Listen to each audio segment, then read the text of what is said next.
សួស្តីពុកម៉ែបងប្អូនទាំងអស់គ្នាថ្ងៃនេះផងដែរខ្ញុំមានមុខម្ហូបមួយមុខចង់មកបង្ហាញបងប្អូនទាំងអស់គ្នាដែលមុខម្ហូបមួយមុខនេះដែរ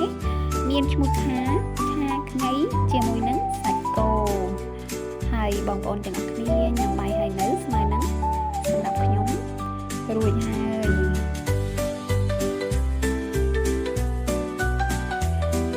អញ្ជើញទៅមើលវិធីធ្វើជាមួយនឹងនាងខ្ញុំទាំងអស់គ្នា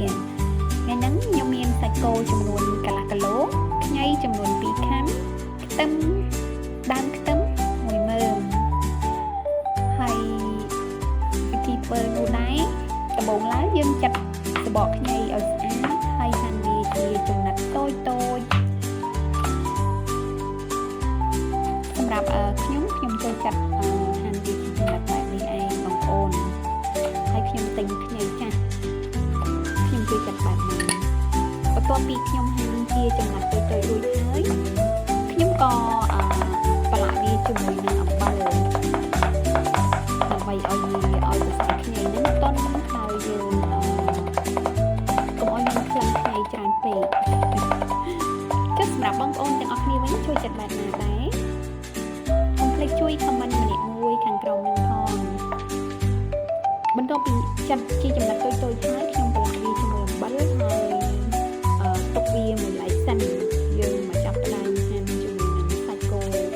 របស់យើងខ្ញុំជឿថាបងប្អូនទាំងគ្នាប្រកបជាចេះនឹងមុខម្ហូបនេះគ្រាន់តែថាវិធីធ្វើអាចនឹងខុសគ្នាបន្តិចបន្តួចទៅតាមប្រព័ន្ធនីមួយដែលយើងរស់នៅ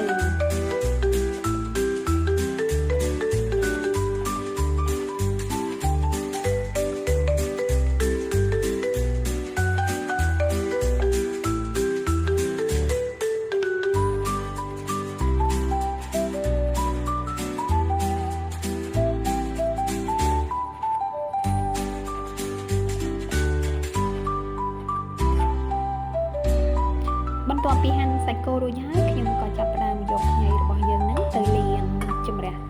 ជាមួយនឹងជាតិអំបិលដែលយើងប្រឡាក់មុនហ្នឹងបងប្អូនលាងជំរះចោល 4-5 ទឹកទៅឲ្យទុកឲ្យវាមានជាតិប្រៃ